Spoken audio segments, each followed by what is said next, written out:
Olá, aqui é o Judeu Ateu. Aqui é o Estranho. Aqui é o Rubio Palusa e isso é o Mangá ao Quadrado.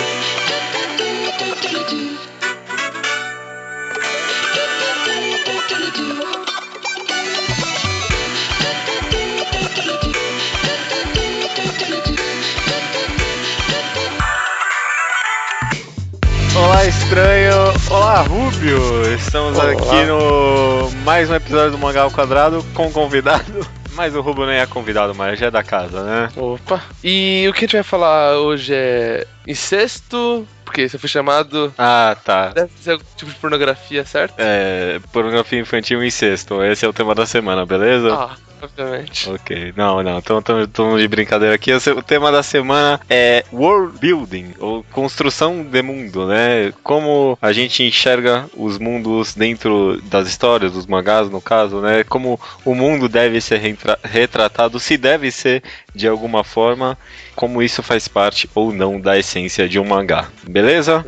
Beleza. O que acontece é o seguinte, pra mim pelo menos acho que nenhuma história, não sei se vão concordar com isso não, mas talvez até seria interessante começar por aí, nenhuma história, mesmo que ela tente retratar o mundo de fato, o nosso mundo terra aqui que a gente tá vivendo neste momento, ela nunca retrata de fato o mundo real, né? Qualquer história que você escreve é um mundo fictício, mesmo que você está querendo retratar o mundo real, né? Sim.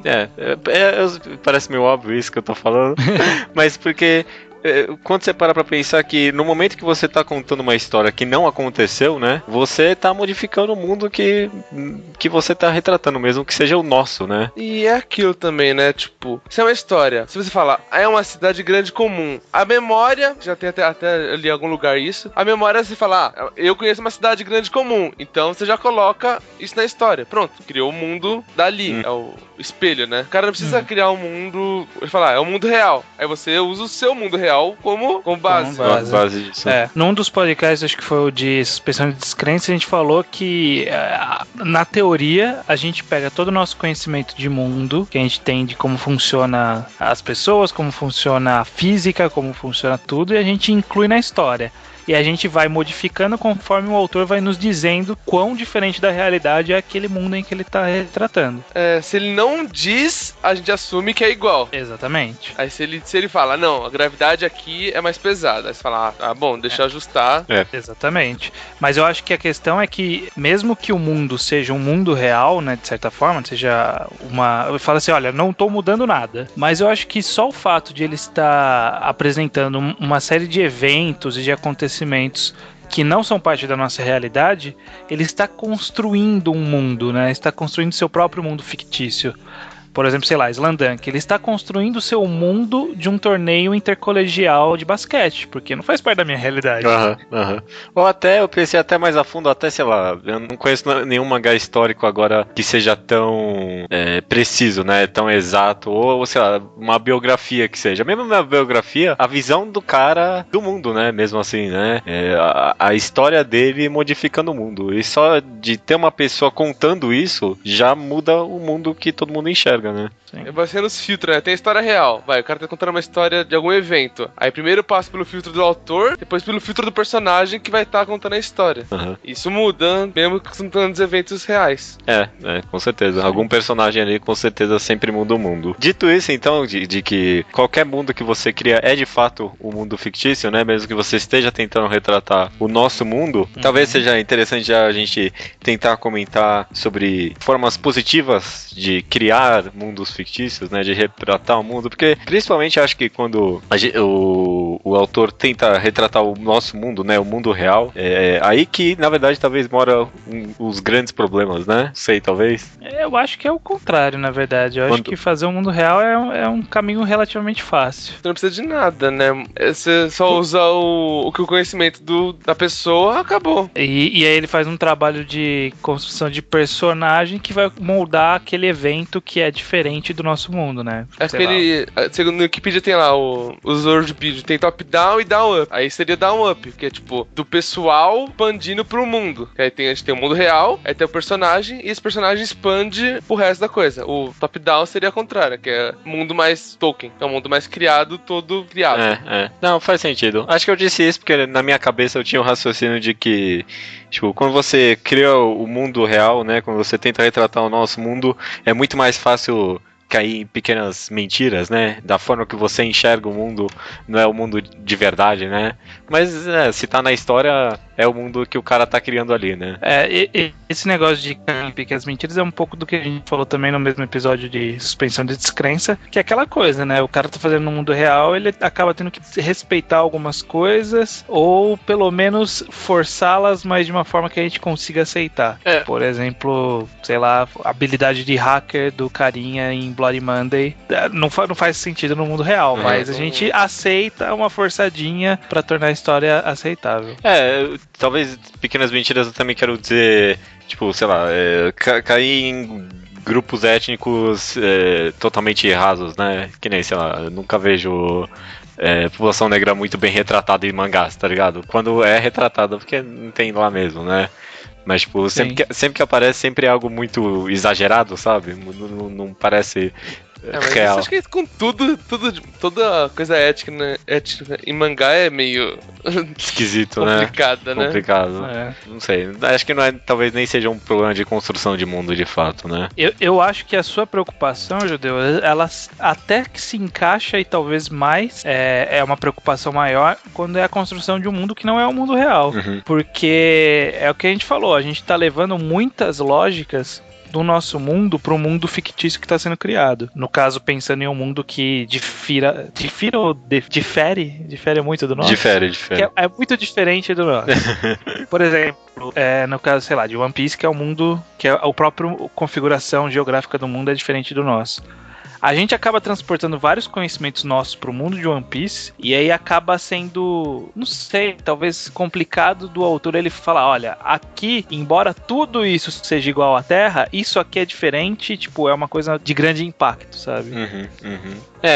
Isso é complicado, né? Fazer tudo igual, só isso aqui diferente, né? Eu acho essa uma forma de construir um mundo meio porca. Eu não sei.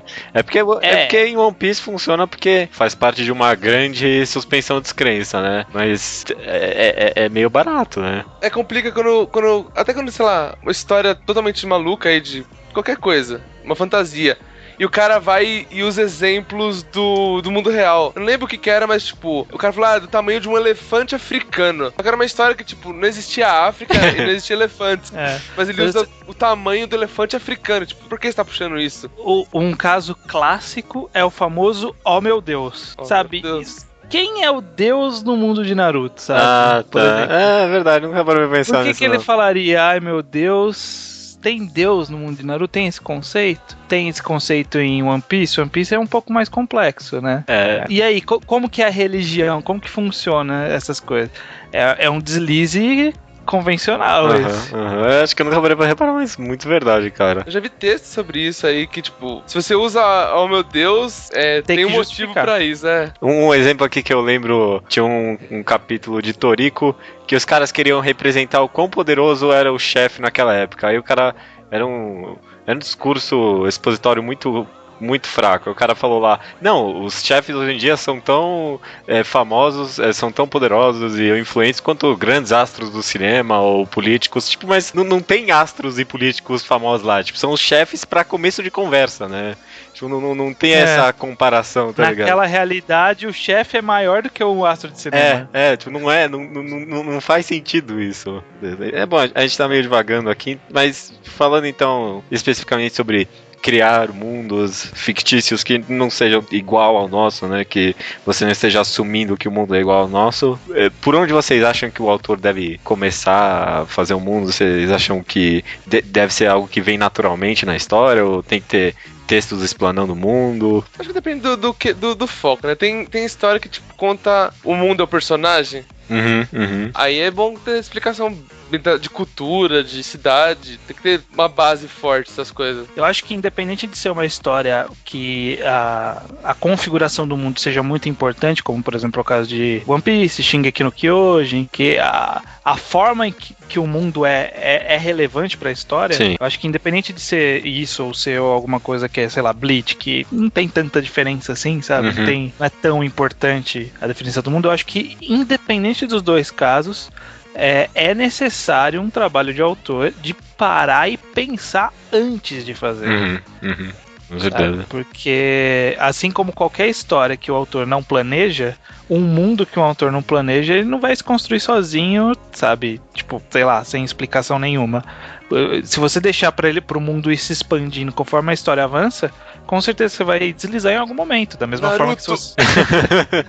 Da mesma forma de quando um enredo vai se estendendo e você não pensou muito bem no que você ia fazer, uma hora você vai cair em contradição. É a mesma coisa. A construção de mundo funciona do mesmo jeito. Concordo também. Acho que Naruto é um ótimo exemplo que a gente pode usar aqui.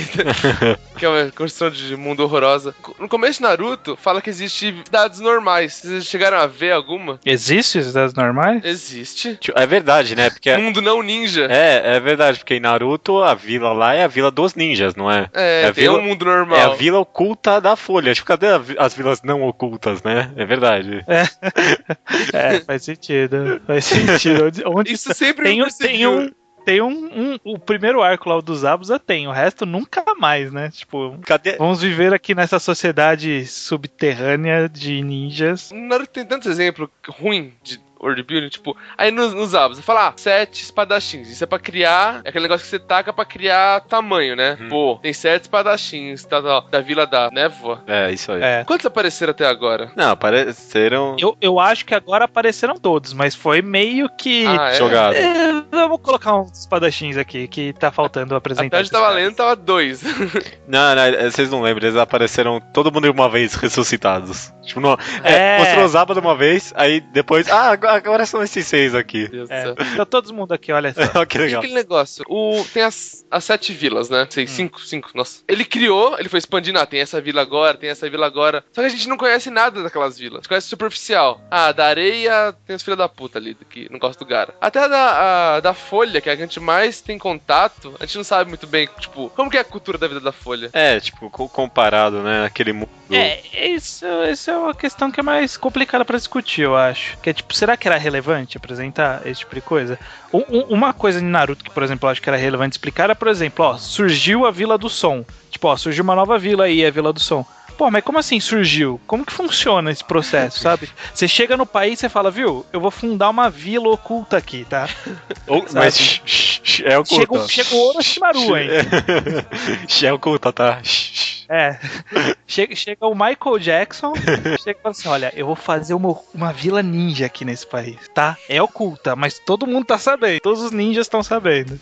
E isso é um problema, sei lá, de discutir a geografia do lugar, né, e tudo mais, que é um negócio que o mangá se perde, de fato, né, porque direto mostra os mapas lá dos lugares, parece que ele quer, de fato, tentar construir o mundo ali, né, mas quando entra nas minúcias, quando começa a especificar um pouco, o cara já se perde.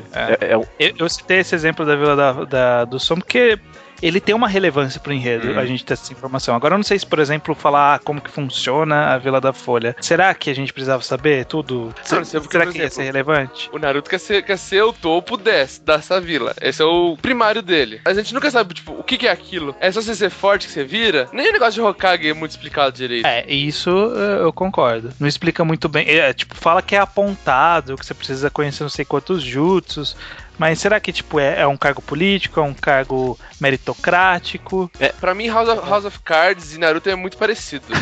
Maluco, cara. Só que House of Cards... Qual é a diferença? O personagem principal chega, eu quero ser o maior do topo ali. Só que um explica direito como faz isso. Não, mas não. Nossa, não, porque o House of Cards funciona. Não. O House of Cards funciona da forma em que funciona no nosso mundo. O problema é que a gente, brasileiro, não conhece a estrutura política dos Estados Unidos. Mas ele tá trabalhando com a hipótese que a gente tá levando o conhecimento que a gente tem, se a gente tivesse, né, da política americana, pra dentro da história. Não, mas por isso que ele não explica. Pra gente não parece um mundo criado? A gente sabe que é real, mas a gente não conhece aquilo. Mas a culpa não não é da história. A história foi feita pra um público específico. Exato, mas A gente que tá chegando depois. De ganso.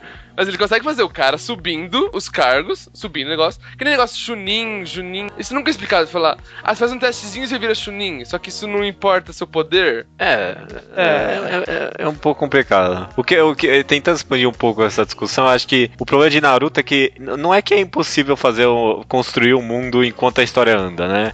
O problema é que o cara tentou abraçar muito mais do que ele pode ali, né? Que nem exemplos de Toriko e One Piece, eu não acho a construção de mundo One Piece tão excelente, mas ela se sai bem porque ela é muito simples, né?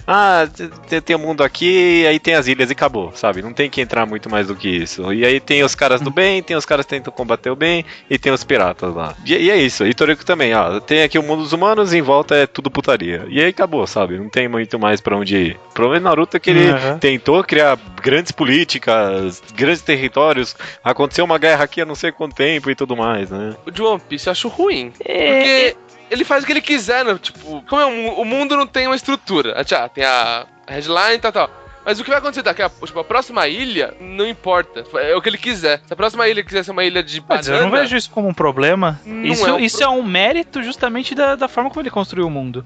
Eu acho que ele justamente pensou dessa forma. Olha, como as ilhas são isoladas, e a gente sabe que geograficamente tá zoado tudo, sabe? Tipo, cada ilha é uma merda totalmente diferente. Então eu posso fazer o que eu quiser.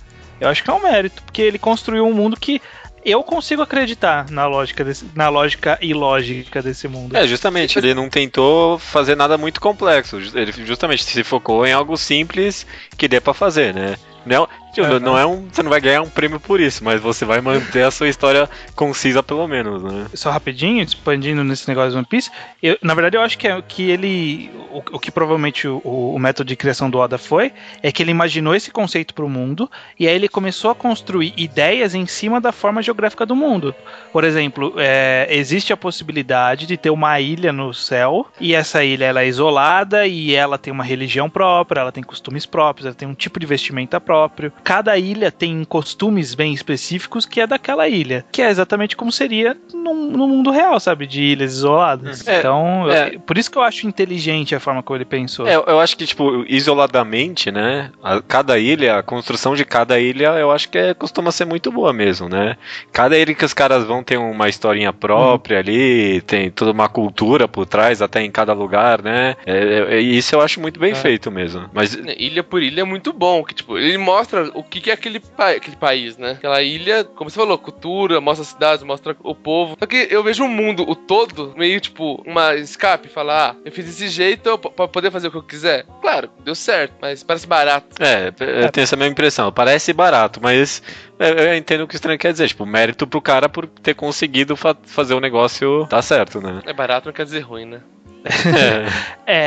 Eu vou dar um exemplo, saindo do mundo dos mangás, um exemplo de world building que eu acho que é complicado. Harry Potter. Vocês já pararam pra pensar? Eu não gosto, viu? Por que diabos eles não usam caneta? Tipo, mano... Por que não?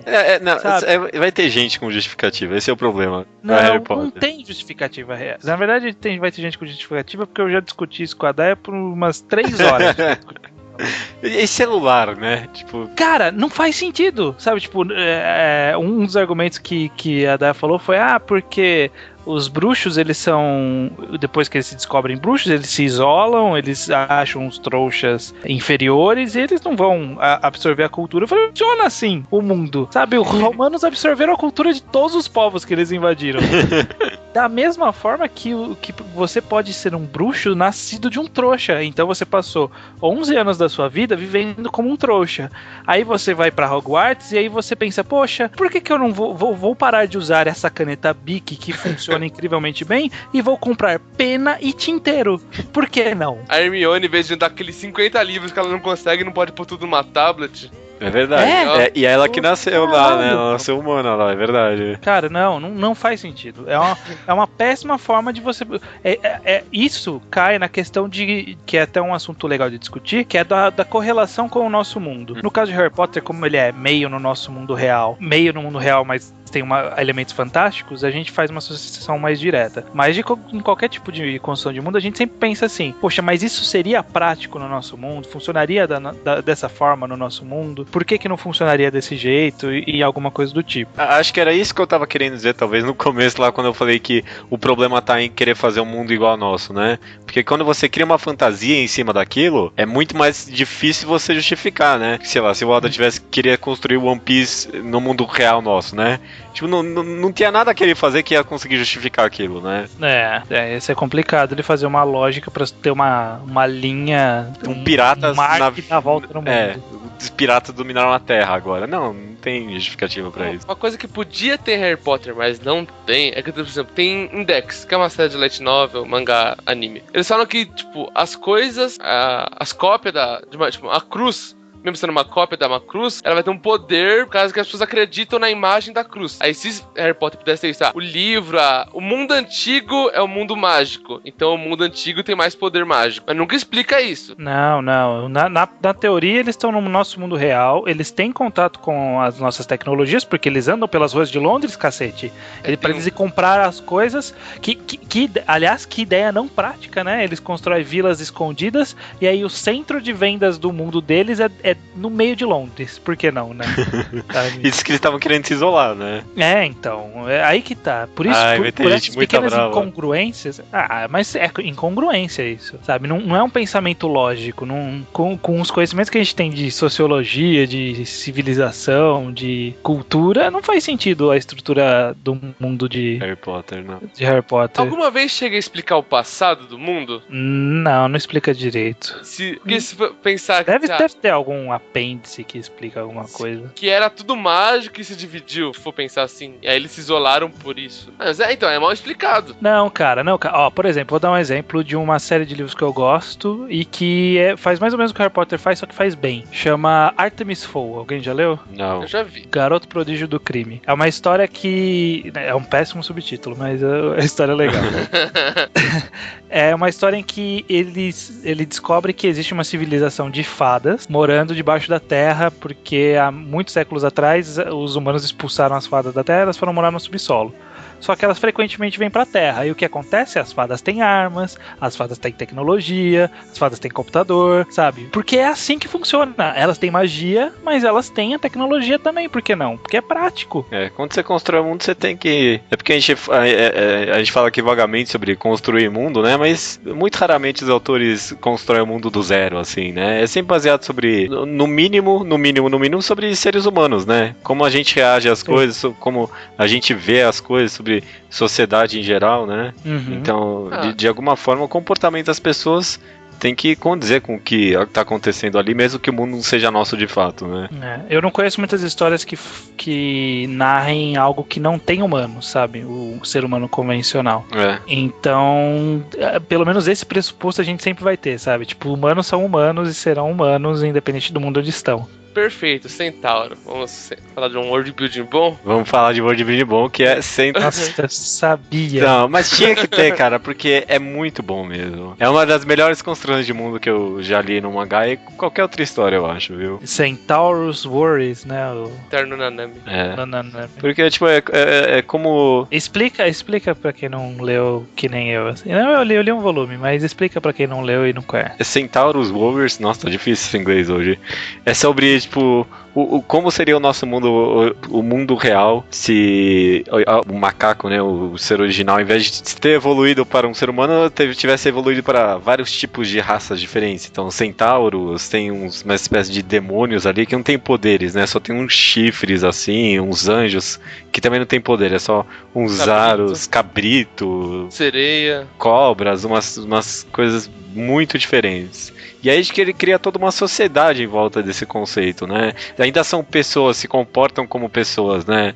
Então, mas várias coisas mudaram, então não tem muito preconceito entre etnia, né, entre cor de pele, né? E mostra, ele usa isso, tipo, são raças diferentes, mas considerados que são raças iguais. E ele usa isso pra falar de raça do nosso mundo.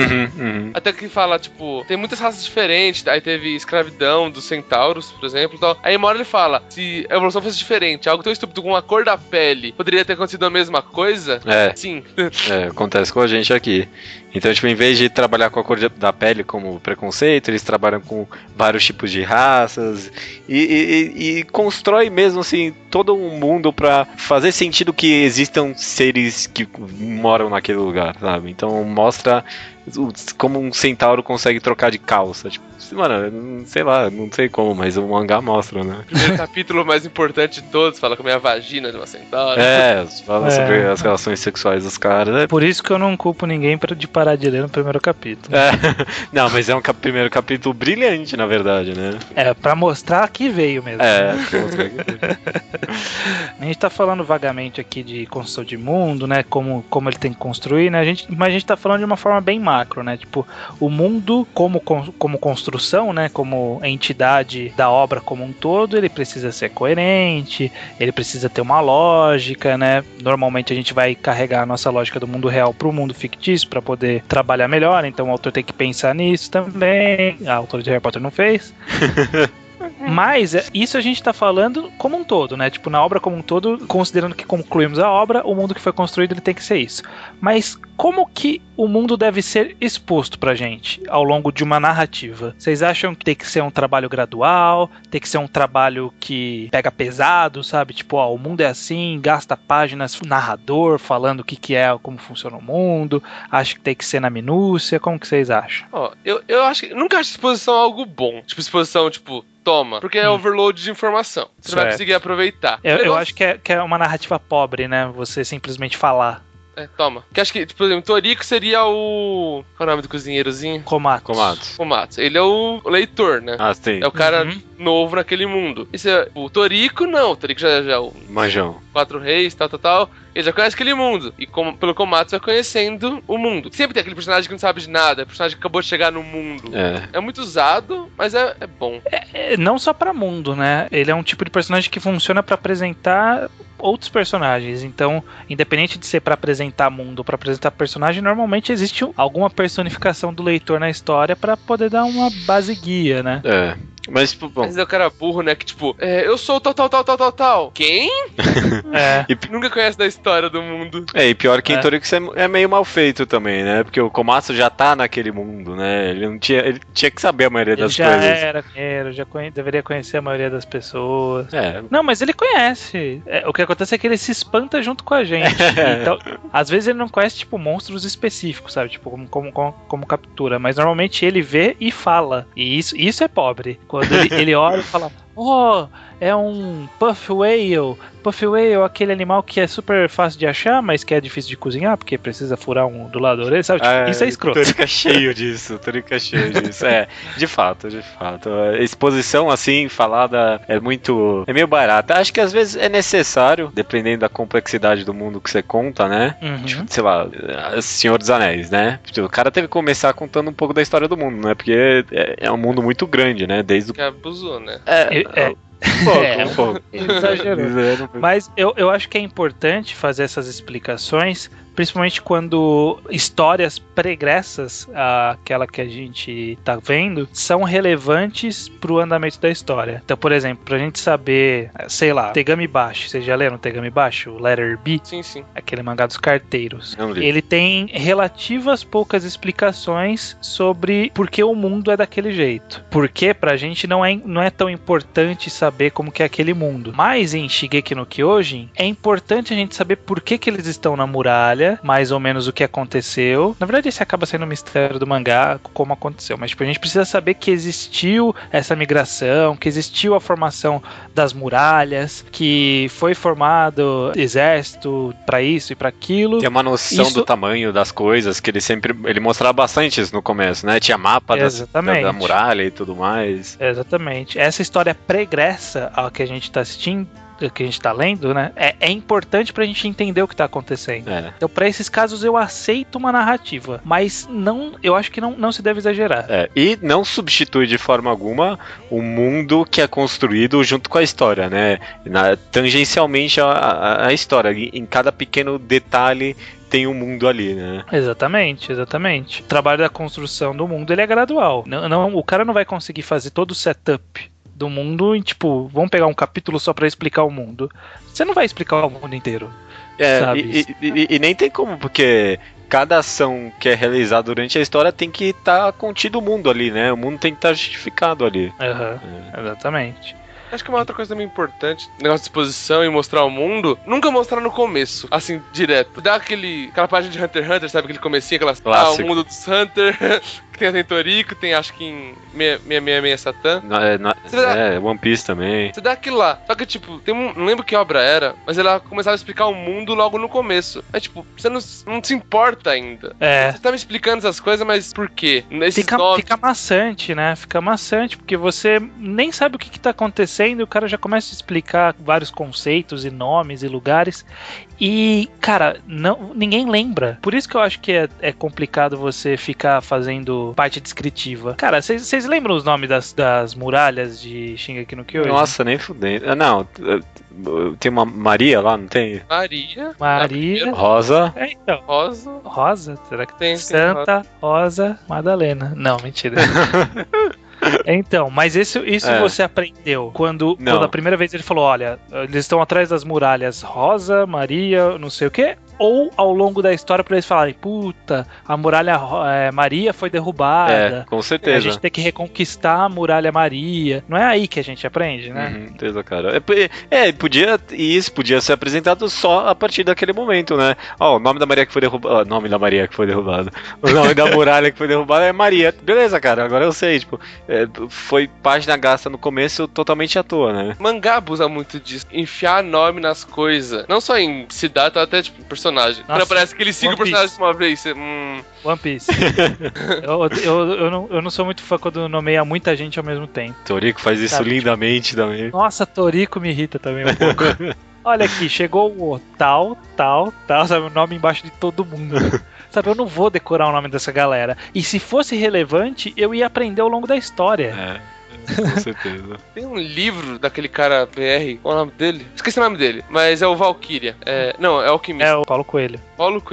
É o Alquimista. O livro começa, nenhum personagem tem nome. Ele tem, tipo, características. E só depois de bastante página, as pessoas vão introduzindo os seus nomes. Depois, se você já sabe quem elas são, você sabe o nome delas. O nome fica com você. O nome é de tal pessoa, que nem se for da muralha.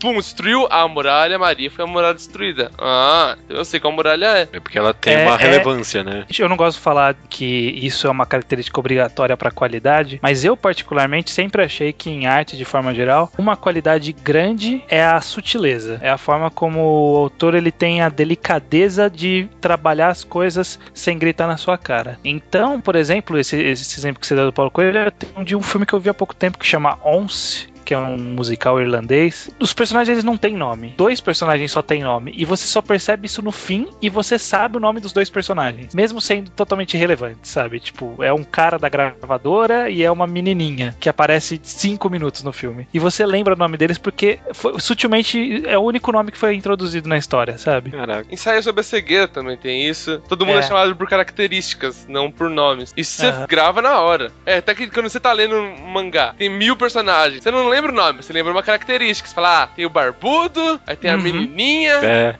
nossa. E o cara que usa machado. Com certeza, cara, na época do semanal, não lembrava nome. Nossa, era não tipo, lembro. o chefão lá, beleza, eu sei quem é. Com certeza. Cara, os personagens de Haikyuu eu só fui decorar, tipo, pela repetição.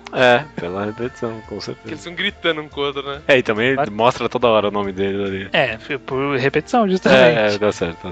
Então, não sei, talvez a gente possa já ir concluindo. Vocês acham que uma construção de mundo muito bem feita, que realmente é imersiva pra vocês, pode salvar uma história, um roteiro que não seja tão polido assim? É uma boa pergunta, hein? Você consegue pensar num exemplo? Cara, eu consigo. Já vou vomitar aqui na frente de todo mundo. Blame, porque Blame tem uma história muito boa às vezes. Eu tenho vários pontos que eu gosto, mas nem sempre. Às vezes é meio maçante a história de Blame. Mas o mundo, ele tem uma história tão própria, é tipo quase se fosse uma história separada, sabe? É tão rico, né? Tão rico que eu nem me importo, às vezes eu só quero continuar vendo os lugares que eles vão ir, como as pessoas, como o personagem vai reagir às coisas que vão acontecer naquele mundo. Eu tô sempre ansioso pra saber mais daquele universo. E como um todo é isso, né? Na verdade. Um pouco, sim. Blame, Viomega, o Sidonia. Sidonia ficava mais interessado em ver as capas de capítulo que mostravam o lugar do que o capítulo. Polêmica, eu acho que Yokohama segue esse caminho, hein? Yokohama Kaidashi Kiko. Você não se importa tanto com o que tá acontecendo, você se importa mais pra ver como está acontecendo, aonde, qual que é a disposição, qual que é o conceito daquele mundo que tá te apresentando agora. Mas é perfeitamente por isso que é um Slice of Life. Você se importa com o momento ao momento. Eu considero a maior parte de Blame um Slice of Life. Acho que a gente comentou disso. Já. Sobre sua pergunta, Judeu, eu acho que sim. Eu acho que, assim, não tem como salvar um roteiro morto, sabe? Tipo, não tem... Por mais que seja possivelmente interessante um mundo em que a magia seja convencional no mundo e que as cidades são feitas em volta de guildas de magia, isso não salva Fairy Tail. Não, nem um pouco. Sabe, dragões, não tem como... Não importa a história que ele construa pro mundo envolvendo dragões agora, não vai salvar. Não vai. Eu acho que o world build, eu coloco muito ponto. Muito, tipo, se tem um world build bom, eu vou gostar do negócio. Tipo, Horizon. Não adianta, ninguém leu. Ninguém vai entender esse exemplo. Exatamente, eu posso comentar. É uma coisa nova pra todo mundo. Ele tem um world building foda. Até, tipo, é até meio ruim, é muito expositivo no começo, o que deixa muita gente confusa. Por que confuso? Tipo, ele tem todo um... coisa que aconteceu antes, que são outros livros que não tem. Ele tá no meio de tudo e explica aquele mundo maluco dele. Só que, tipo, aí explica o mundo e vai indo com a história. Isso é bom. O Yokohama, o Arya. Mas vocês conseguem ver se é alguma história ruim que é salva... Não ruim, mas não seja tão boa, mas que é muito bem salva por um mundo bem construído? Que eu acho um mundo interessante... É que assim... Hunter x Hunter. Eu não li muito Hunter x Hunter, não dá pra falar. O mundo é mais interessante do que a coisa em si. Até que acho que o 666 Satan, ele é um mangá meio medíocre. Só que o mundo é interessante. Assim, eu gosto de quando existe um world building, porque queira ou não, o mundo em que a história se passa, ele é a fundação daquela história, né? Então ele tem que ser... Temos que ter bases muito bem fundadas para ter uma história boa em cima. Às vezes o que acontece é que existe um mundo interessante, mas a história não utiliza esse mundo, como é o caso do Fairy Tail. Mas acho que as boas histórias são aquelas que constroem um bom mundo e que a construção desse mundo é intrínseca no andamento da história, sabe? Fullmetal é uma coisa totalmente assim. Sabe, tipo, o mundo ele é uma coisa totalmente diferente, é uma coisa que funciona, existe alquimia, e aí a sociedade se moldou em volta disso. Claro que uma hora que existe poder, transformam isso em arma bélica, sabe? Tipo, é muito bem construído e toda a história é feita em cima dessa fundação mesmo. Concordo. Acho que um mangá que tem esse, as pessoas nem valorizam, porque eu acho que é feito meio quase escondido, é Death Note. Quando eu paro pra pensar em Death Note, o mundo que é construído em volta daquele pequeno conceito é muito rico, sabe? As coisas acontecem como você imaginaria que elas aconteceriam mesmo na vida real se do nada surgisse um livro que mata as pessoas, sabe? Então, eu acho a construção de mundo em Death Note muito rica e mal dá pra perceber que salva muito bem a história, eu acho, várias vezes. Um exemplo também que eu ainda conheço pouco, mas eu já consigo dizer que tem uma boa construção de mundo pra deixar judeu orgulhoso, Dororedoro. Olha só. Com certeza, cara. Dororedoro, cara, tem uma... eu falei de sutileza, é uma sutileza inacreditável. Que o mundo ele vai crescendo e quando você percebe, ele tá gigante já, cara. Eu tô em 6 volumes só. É sutil mesmo, né? Tipo, é nos pequenos gestos dos personagens, é tipo, como eles olham para as outras pessoas, é bem sutil mesmo, eu concordo.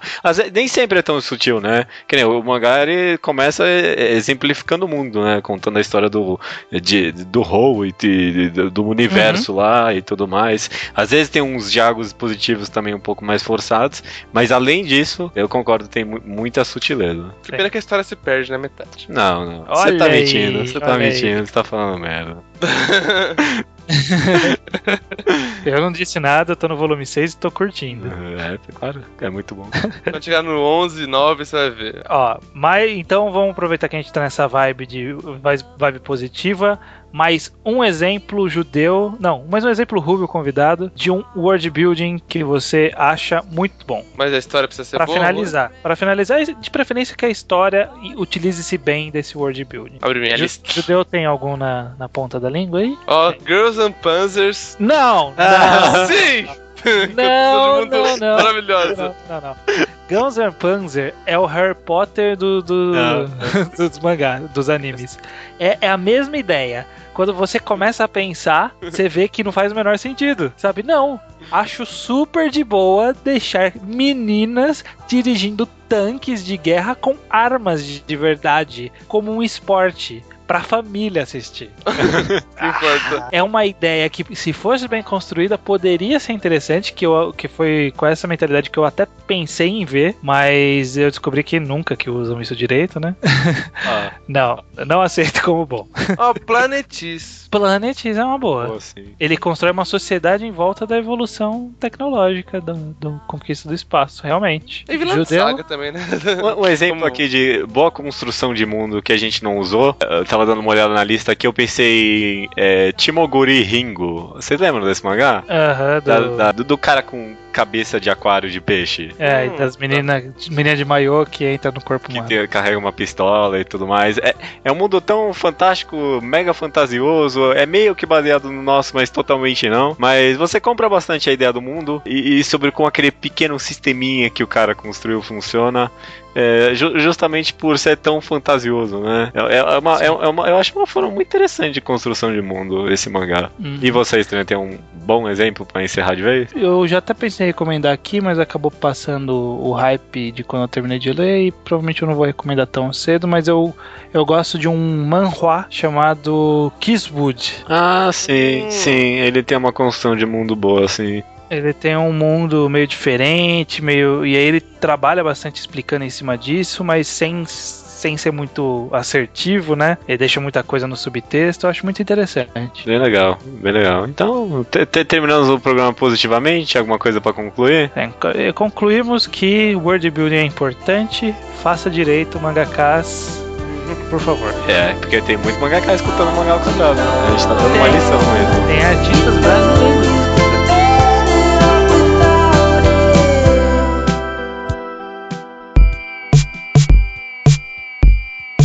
I hope that the last page of your 800-page novel is missing. I hope that it rains if you leave the window down. Leitura de e-mails. Tá mastigando? Não, tô esperando meu nome. Leitura de e-mails, Judeu. Que bom. Putz, tava com vazio aqui. Leitura de e-mails. Achou que era outra pessoa. Vai que eu tava falando com outra pessoa. Né? Não sei. É porque faz parte, né? Eu sinto esse vazio interior. Leitura de e-mails, então estamos ótimos aqui.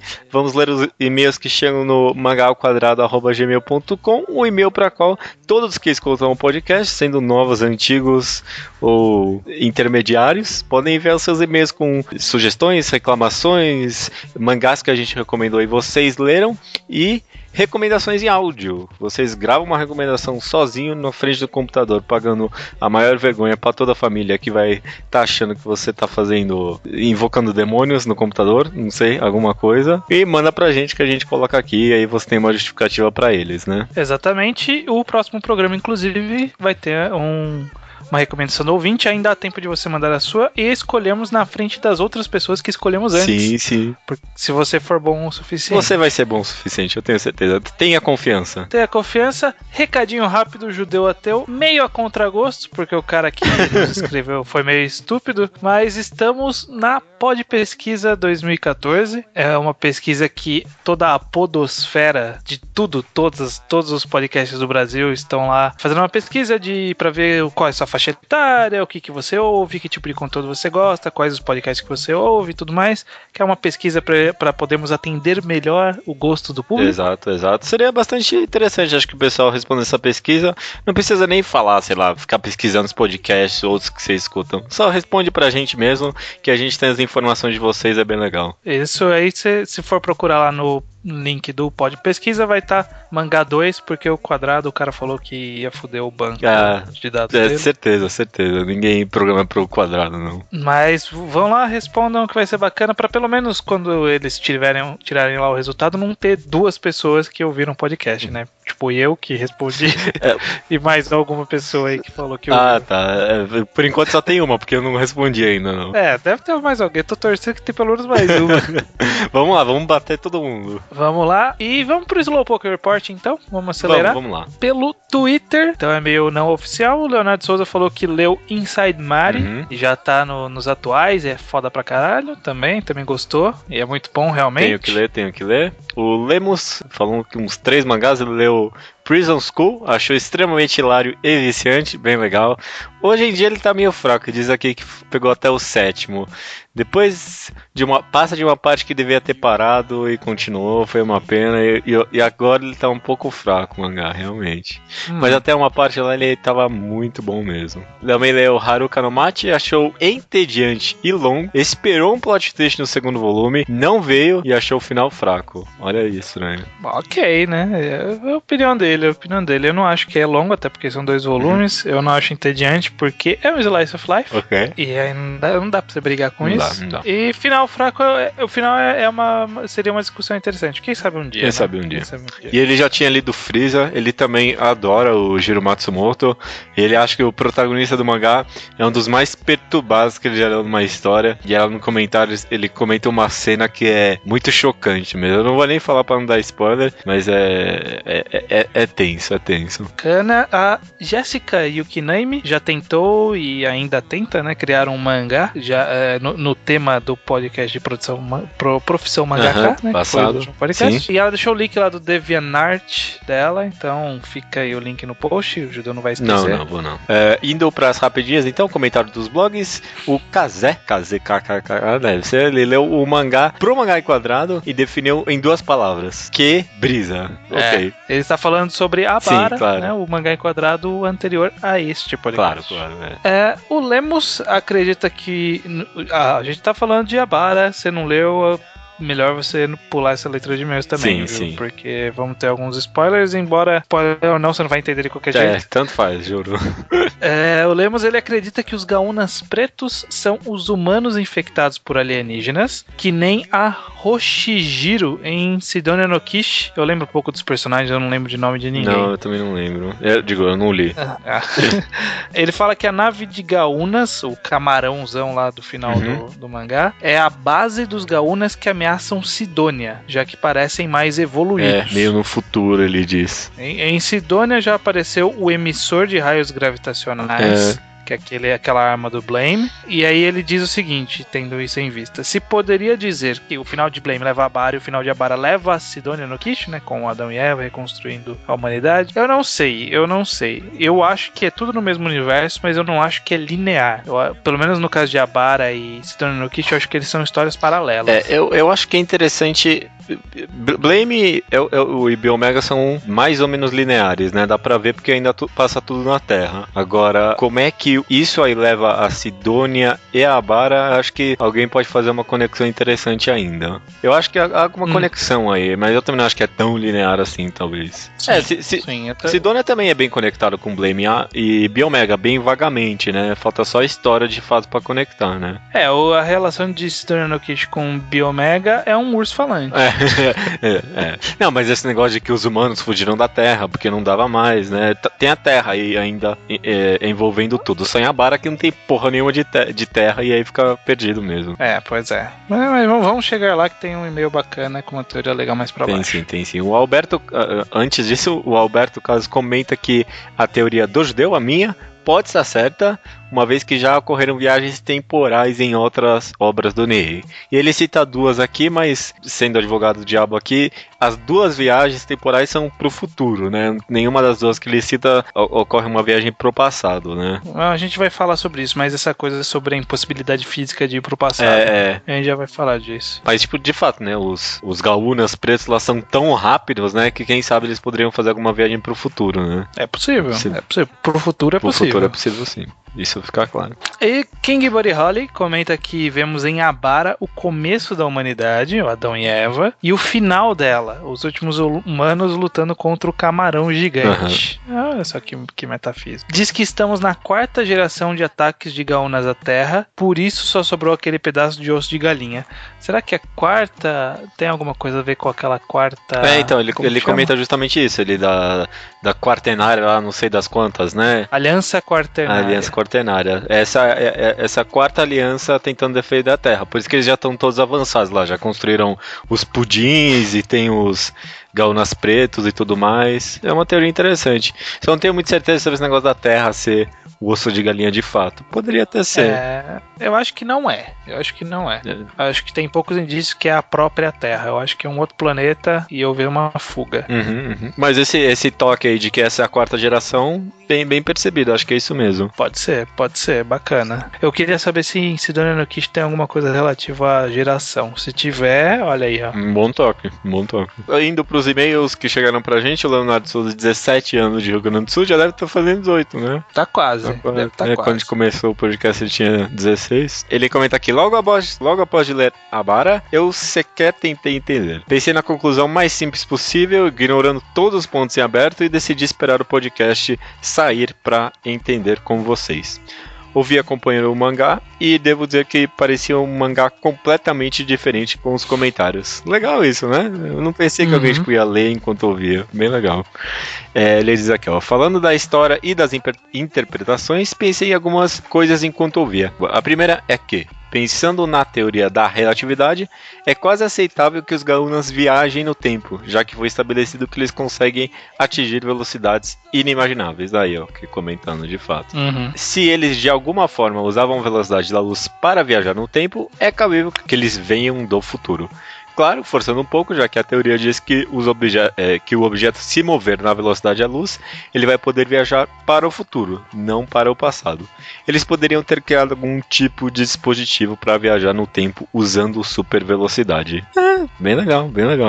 Eu acho que faz sentido viagem no tempo no mundo, mas eu acho que não é o caso. Não é o caso de Abara, sabe? De ter um dispositivo, porque eu acho que eles são muito orgânicos para ter algum dispositivo. Uma coisa que ficou quase certa pra mim é que o 2 gaúna preto e outro carinha lá, quando eles ficaram envoltos naquele negócio branco, ficou meio certo pra mim que eles viajaram pro futuro. Eu acho possível. Eu acho possível. Isso me parece algo bem factível naquelas, né? No nível de Abara.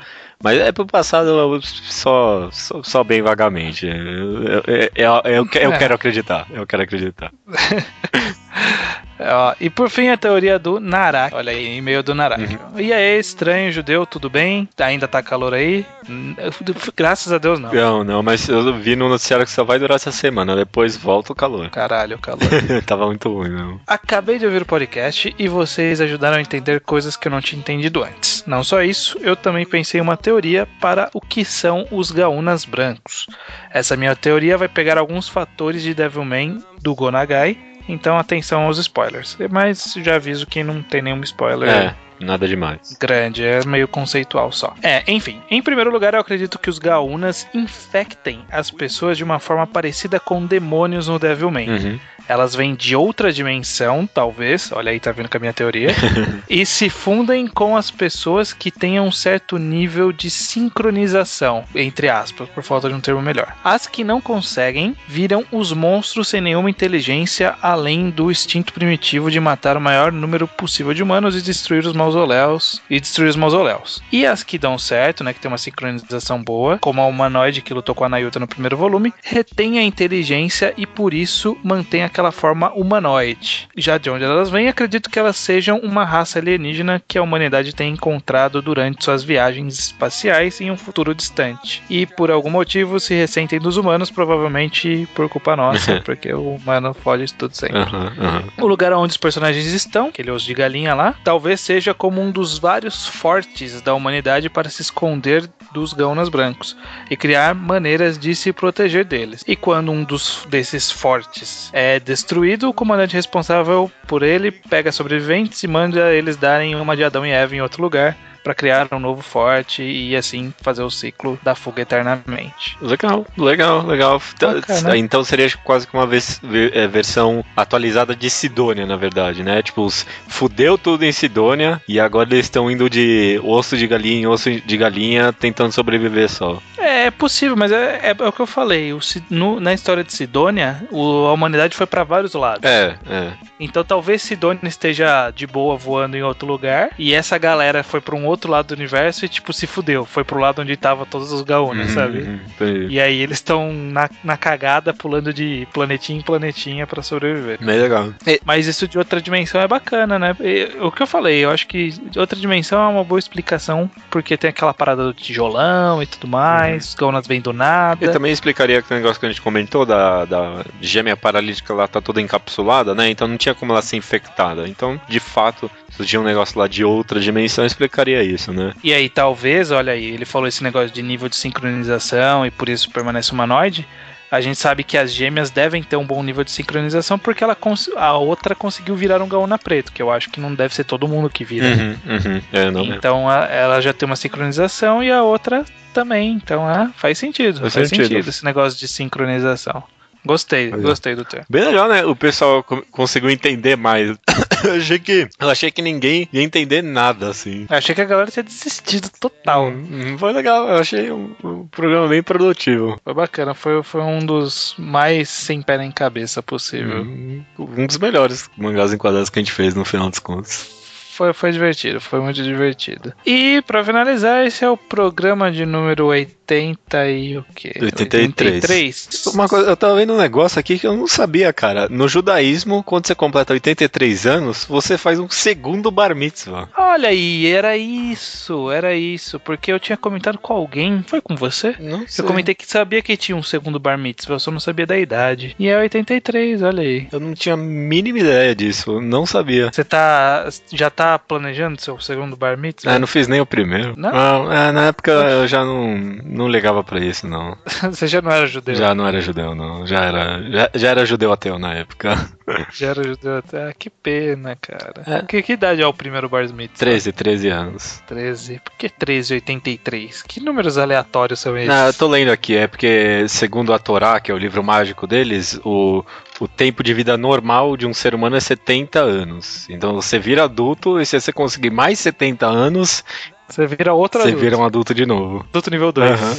É isso mesmo, cara. Caraca, você vive mais 70. Mas eu tô vendo aqui que quase ninguém pratica isso hoje em dia. Caiu no desejo. Quase ninguém é judeu, né? Mas sei lá, os poucos judeus que tem, parece que muitos chegaram aos 83 anos, né? Porque você vê aqueles rabinos com aquelas barbas gigantes. Entendeu? Da Higienópolis deve estar cheio dos... Nossa, Bom Retiro. Segundo bar mitzvah. Beleza. O segundo bar mitzvah. Segundo programa, segundo bar mitzvah. Olha só que incrível.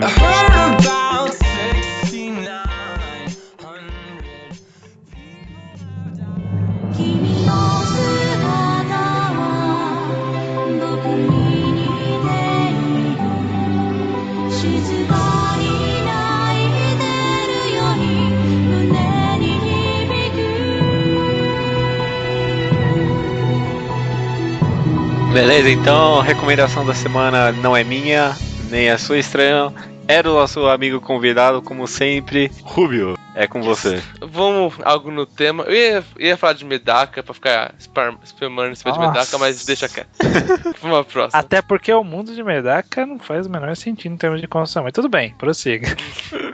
Algo que tem uma construção muito boa de mundo e tá comemorando seu aniversário de 35 anos, Gundam. Precisamos já falar do The Origin, né, que é o mangá, que tá saindo pela Bis? Vertical. Deixa eu pegar meu volume aqui. Vertical. O Gundam, né, tem aí anos e anos e anos de mundo, ele acabou se dividindo em várias timelines. E tem mais coisa, e é considerada a mais canon, é a Universal Century. E nela, tipo, acho que deve ter uns 8, 10 animes só nela. E vai construindo, tipo, ao longo dos anos, a evolução tecnológica, a evolução, tipo, política. São colônias no espaço que quiseram cortar relações com a Terra, virar algo independente. Certo. Nossa, eu não sabia que era sobre isso. Começa uma guerra por causa disso. Até que, tipo, a guerra começa a escalar e eles dropam uma colônia na Terra. Aí, tipo, acho que destrói toda a Austrália, toda aquela parte ali. Quem se importa com a Austrália, né? Cara, eu acho que é a primeira história em que uma guerra destrói a Austrália. A Austrália. Cara, que a Austrália é mó grande. Grande pra caralho. É, dá pra você atacar só Sumatra, Bornéu e Nova Zelândia. Não serve pra nada. E, tipo, o primeiro Ganda ele começa escalando, aí tem a Federação, que é a Terra, e a Zeon, que é a galera das colônias. Zeon, ele é muito mais avançado tecnologicamente. Eles têm os Mobile Suit, né, Ganda, os robôs, e a Terra não. E começa com a criação do primeiro Ganda pra combater os Zakos, né, que é o do... E Ganda começa aí. O The Origin, que é um mangá que tá sendo lançado, ele foi lançado em 2099, 2011, durou pra caralho. Uhum. Tem 23 volumes, o da Vertical já tá no 10º. Ele reconta O da Vertical é a versão 2 em 1, né? 2 em 1. É caro pra caralho, mas é muito bom. Capa dura, né? A folha de... Qual é o nome daquela material grosso? Rapaz, papelão. deixa no ar assim essa frase. não é papel, a folha. É outra coisa. Caralho, que é... Metal. É um bloco de madeira. Cravado na pedra. Sulfite... Canção, sei lá. Canção... Não, canção não. Não, canção. Sei lá, não sei. O papel que veio na minha cabeça agora. É com C, esqueci o nome. Papel machê. Mas tudo bem. É boa a edição física, boa pra caralho. Mas, tipo, Gundam pra mim sempre foi aquele negócio de robôs que não é pra mim, não. Já tá muito na frente. Não é, esse negócio de robôs não é pra mim. Sempre foi isso na minha cabeça. É tipo, se eu pegar essa edição aí que tá saindo pela Vertical. O The Origin é a recontagem do primeiro Gundam. Mas é bom o primeiro Gundam? Não é tipo só lutinha de robô? Não, mas o primeiro Gundam é muito bom, só que ele envelheceu demais, tipo, 79. Uhum. Caralho, mano. E muito tempo. Essa edição, ela deixa, tipo, a primeira história linda, ela completa os furos que tem na história, o cara teve liberdade, é a edição definitiva da primeira história. Então, tipo, pra quem quer começar é muito bom. Entendi. Pra quem já assistiu o anime, é bom pra caralho. Você fala, porra, essa cena aqui era uma bosta, mas olha como tá da hora. Mas pra quem quer começar, é a edição perfeita. Você consegue entrar no mundo de Gundam por ali. Já é um material de qualidade pra caralho. Tipo, a arte do maluco. E funciona bem no mangá, ritmicamente falando? Sim, ele faz, tipo... Pelo que eu entendi, ele faz tudo sozinho. Ele não é uma adaptação direta do anime pra mangá, não, né? Porque isso nunca funciona, né? É a mesma história. Não, mas tipo, sabe, a adaptação que ele pega o mesmo traço. Pega o storyboard do anime exatamente o mesmo roteiro. Não, sabe? é tudo diferente. É a mesma história. Como ela é contada é diferente. Interessante. Ah, tá. A premissa me interessou. Eu nem sabia que Gundam tinha todo esse negócio político. Eu não sabia que era robôs contra robôs. Eu achava que era, tipo, como toda história de robôs contra alguma coisa do mal. Não, é tipo... Mas não é do mal, é outro time isso. É outra... É Grey Area, né? São gente lutando pelo que quer. É que a gente pega da visão de um cara da federação. Mas até, tipo, tem o personagem contrário, né? O antagonista dele é da outra. Mas caracterizado bem... Ele mostra o porquê ele tá fazendo aquilo. Não são personagens rasos em nenhum dos lados. Não. Tem muita personagem feminina boa. Isso é algo que sempre se citar, né? Não é algo que tem em todo lugar. Legal, cara. Eu nunca tive muito interesse por Gundam, não. É algo que, tipo... É difícil entrar, tem muita coisa, mas tipo, se você consegue, tem muito o que tirar. Se você for direto pra esse origem, você vai ter um bom começo, então, é isso. Porra, um dos melhores começos que é possível. Eu falo, mas tipo, quando acabar isso aqui, ele tem que entrar no meu top 10 fácil. Caraca. É muito bom, não é pouco bom, não. Ó, eu tô vendo que você, ao mesmo tempo que está dando uma boa recomendação pra entrar no mundo de Gundam, você também tá dando uma maldição. É, a pior maldição possível. Porque não só isso. Porque ou você tá dando uma maldição financeira, que as pessoas vão ter que gastar o dinheiro da Vertical, ou a maldição de amargar a ausência de um final, né? Porque os scans pararam no 5º volume. Ah, mas a Vertical tá indo bem, exatamente porque é muito caro. Ela consegue, tipo, é $35 o volume.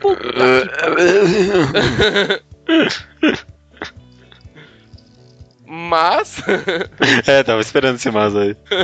É algo que vale a pena. Sério, eu nunca vi uma edição física tão boa na minha vida. Eu já ouvi falar. Eu tenho medo de... Eu justamente tenho receio de entrar nesse mundo. De gostar. De gostar e comprar. Mas, ó, tem 5 volumes, pelo que eu tô vendo, traduzidos. Dá pra ter uma boa ideia, eu imagino, se a história vale a pena a pessoa gastar dinheiro com ela ou não, né? Sim. Acho que se você ler o primeiro volume só, você já consegue ter uma boa noção. Já pode entrar na maldição. Com a versão física é 2x1, tipo assim, é $35, mas são 2 volumes. Então não é tão caro. Tá. Às vezes um volume é 20. Vai. Até quantos volumes vai? 23. Não, mas da não, da vertical Viz? Vai ser uns 12. vai ser 11 ou 12. E o bom é que tem muito extra. É um negócio que você, tipo, tem muita entrevista, tem muita artwork. Ah, caralho, isso naquela história, né, cara? É bom, sempre é bom, Mas é isso que é isso. Tá. Gundam The Origin. Esse quebrou alguns paradigmas aqui. É, Porque Gundam é aquela coisa, né? É uma franquia gigantesca que você entrar... 35 anos você tá fazendo, então. 35 anos de... Tá. quem quer alguma coisa, né? Pra ocupar o tempo. Eu já tava pensando, eu já cogitei, eu até já sondei com o Ruby uma vez no Twitter de como que era, quantos volumes iam ser, porque eu tava pensando em comprar. E depois, quando eu soube a quantidade de volumes, eu falei, o dólar tá meio carinho. E eu deixei pra lá. Mas agora que eu vi que tem uns scans aqui, eu vou dar uma lida. Ótima Vou ver se eu acho bom. E volte com a sua opinião sobre. Vou opinar se vale a pena um dia gastar meu dinheiro, porque eu não vou gastar agora. Vamos ver se o dólar... Dá uma tem acalmada, né? crise aí, né? Dá uma acalmada nesse dólar. Eu tô comprando, tô fudendo. Vixe. Preciso ler. Vai esperando aí com a Terceira Guerra Mundial chegando, né? Eu tô esperando a crise econômica mundial e aí eu compro. Beleza então, cara. Ótima recomendação, viu, Rubio? Que de fato quebrou paradigmas aqui. Vai quebrar mais ainda quando vocês começarem a ler. Porra. Olha aí, hein? Ó o hype. Eu tô Olha de esse hype. hype aqui. Beleza então, cara. Só a ser dito então até semana que vem. Semana que vem. E Até a próxima. até mais. Obrigado, Rubio.